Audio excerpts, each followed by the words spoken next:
Mestni malčki sami po sebi predstavljajo kompromis. Že res, da jih je lažje stlačiti v kakšno ozko parkirišče, ampak na ta račun seveda izgubimo nekaj prostornosti. Danes pa je vse več teh mestnih malčkov na voljo le z električnim pogonom in to prinaša naslednji kompromis. Toyota na te kompromise odgovarja na svoj značilen način. V svojega mestnega malčka Ayga so vgradili svoj priljubljeni hibridni pogon.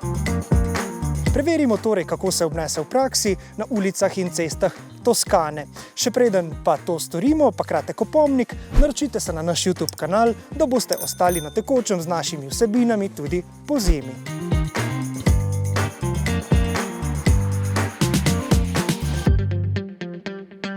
Toyota je torej vzela hibridni pogon iz Yarisa in ga prvič vgradila tudi v Ayga. Tako je to prvi pravi hibrid v segmentu A oziroma po domače v segmentu mestnih malčkov. Litrski trivaljni motor, ki je do zdaj poganjal ta avto, je odslej preteklost. Zdaj ga je nadomestil 1,5 litrski trivaljni motor, ki sodeluje z elektromotorjem. In zanimivo je, da sta ta novi trivaljnik in elektromotor skoraj enako zmogljiva. Ta kombinacija pripelje celo do rekordno nizkih emisij CO2 pri avtomobilih brez polnilnega kabla, ki po podatkih Toyote dosežejo le 85 gramov na kilometer. Zdaj pa se lotimo vožnje. Najprej opazimo, da je hibridni pogon zdaj precej močnejši od tistega klasičnega bencinskega, ki smo ga v tem avtomobilu vozili prej. Namreč kar dobrih 30 kW moči več imamo, kar pomeni, da se lahko takšen Aygo do stotice požene v dobrih 9 sekundah. In to je za avto, kot je Aygo, kar v redu. Ampak še bolj pomembno je, da je zdaj precej manj tistega glasnega zaganjanja oziroma CVT ropota kot pri predhodniku, ki je bilo slišati nekako takole. Zdaj bom še enkrat v podobnem slogu pospešil, vi pa poslušajte, kako se po novem to sliši.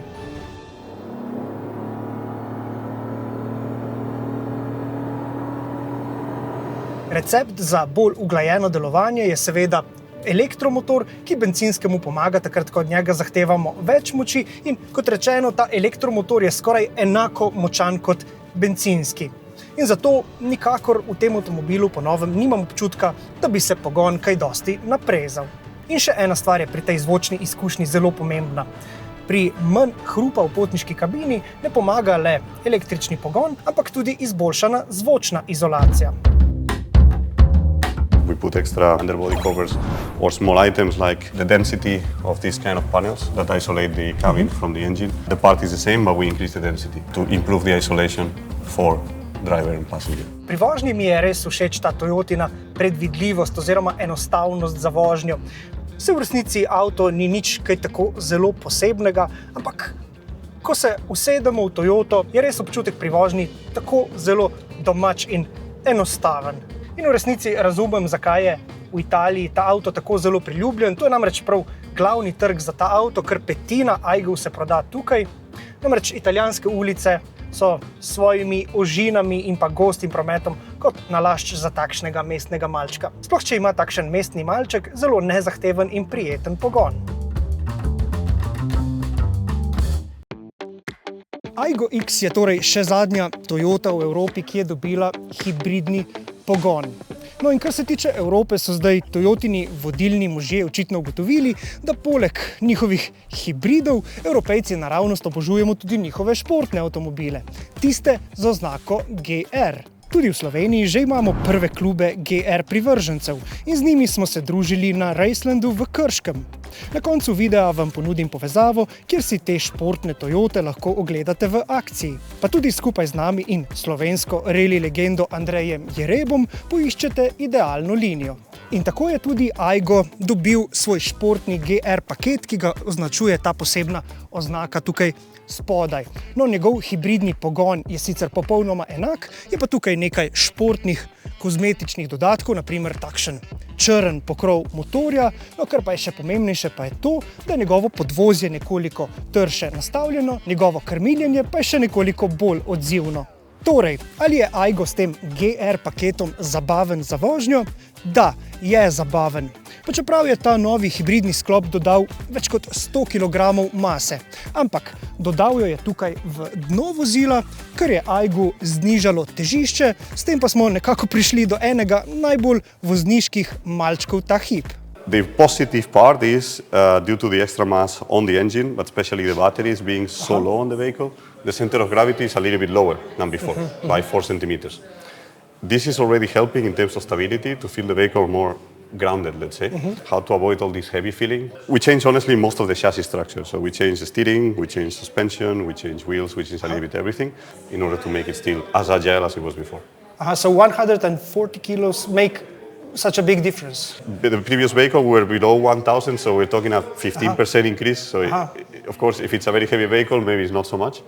But for such a light car, it can really make a big impact. Even the distribution of mass can have a big impact. In this case, it remained about the same because the engine is a little bit heavier, but the batteries are in the rear, so distribution from rear is honestly the same. But it can have an impact, especially on that. It's quite sensitive to this agility feeling, let's say. Ampak vseeno mora biti glavna značilnost takšnega hibridnega pogona njegova učinkovitost. In kakšna je bila poraba goriva na koncu te prve vožnje? Avto mi je na koncu na zaslonu izpisal številko dobre 4 litre na 100 prevoženih kilometrov, kar je seveda ugodno, ampak treba je dodati, da je bila to takšna res tipična uživaška toskanska vožnja, kar takšnemu hibridnemu pogonu resnično ustreza. Že od prve generacije, ki letos praznuje 20. obletnico, je barvitost eden zaščitnih znakov Aiga. No, pa čeprav je tokratna vizualna osvežitev prinesla nekoliko bolj resno prednjo masko. Ampak kar je pri tej maski še bolj zanimivo, pa je to, da ni le vizualno osvežena, ampak je zdaj tudi nekoliko podaljšana. To pa ni zaradi kozmetičnih razlogov, ampak zato, ker so morali ta hibridni pogon v tako kratek avto nekam spraviti. Ta avto ima namreč manj kot 3,8 metra dolžine in umestitev hibridnega pogona v avto takšnih dimenzij ni prav samoumevno enostavna. What kind of a challenge was it to actually put the hybrid system into the car of this size? Well, the first challenge is, of course, we wanted to keep Aigo Cross as a very compact vehicle. And then, of course, the hybrid powertrain we had available in Toyota honestly could not fit. Yaris has a longer wheelbase. That means we have more space underneath the seats for the hybrid battery and the other components. In this case, we had to actually redevelop the complete system. And now we have something very unique. So this is the hybrid battery. And in models like Yaris or other Toyota vehicles, actually, the battery is stacked, so we have the same amount of cells, but the batteries are stacked like in parallel. So you have half of half, let's say, and it will be like this, yeah? Due to the shorter wheelbase, this didn't fit. So what we had to do is we had to take the same amount of cells, but we put it in longitudinal to use overall width of the vehicle. As R&D, that meant we had to redevelop the complete floor of the car. And of course, it's a little bit more critical, for example, for side impact. In case of a crash on the side, we need to protect the battery. So that's why we need to have extra reinforcement. So this is the reinforcement, actually? Yes, this is a reinforcement indeed. So in case of any crash, doesn't matter if it's rear, front, side crash, battery is fully protected. Passenger will not be in contact with the battery in any moment. Then on top of it, of course, the other hybrid components, or the other components for the battery, like here in the center, you can see this is the battery blower. This is to make sure the battery doesn't heat up. It's to cool the battery. Yeah? So it's just blowing air continuously into the battery to make sure it stays at a certain temperature. That one, in other models, it will be on the side of the battery, heating the flow inside, but it just didn't fit. So we had to put it in the front to ensure that the airflow is always good. But its efficiency is the same? It's exactly the same. Actually, it's exactly the same. It's in the center of the battery, so it provides the air to both sides without any problem. Then the other missing component that traditionally in Toyota we have here is actually the auxiliary battery, the 12 volt that we use to start the car. This one is actually in the trunk of the car. But still you have to extend the car a little bit. Indeed, so we had to extend by 76 millimeters, so it's in the end 7 centimeters. Basically the engine is much bigger than before. So actually you can see in the engine compartment, there's actually no space anywhere, it's completely full. It's the same engine that we have on other models like Yaris or Yaris Cross. So of course we didn't have the space, this one was unavoidable. We tried, of course, with the new design to improve not only the style of the car, but we changed, for example, the angle of the hood to ensure visibility remains unchanged despite the increase. So now the hood, of course, is higher in this position to make space for the engine, but it's going more down. So as a driver, you have same visibility that you had before. It looks like a small change on the car, you know, but in reality, we changed all the floor of the vehicle. So that means we had to repeat all the crash performance. We had to do everything like from zero. It's like a new generation of the car, actually, not just a facelift. It's a bit very facelift, let's say, because indeed, normally in a facelift you don't change the underbody, you don't change these kind of components. We have no option. Kaj pa je novega v notranjosti? Za začetek imamo tukaj pred voznikom po novem digitalni zaslon, nov je tudi ta osrednji zaslon, ročna zavora je po novem elektronska, no tukaj pa imamo tudi vrstico za upravljanje klimatske naprave, ki ima številne fizične gumbe, ki jih seveda pozdravljam, in tudi dva takšna vrtljiva gumba za zelo enostavno upravljanje. Tako se to dela. V Aiga je torej prišla kopica opreme iz višje rangiranih Toyot. No in številne izmed teh Toyot smo že preizkusili. Od takšnih popolnoma običajno družinskih do bolj posebnih dirkaških.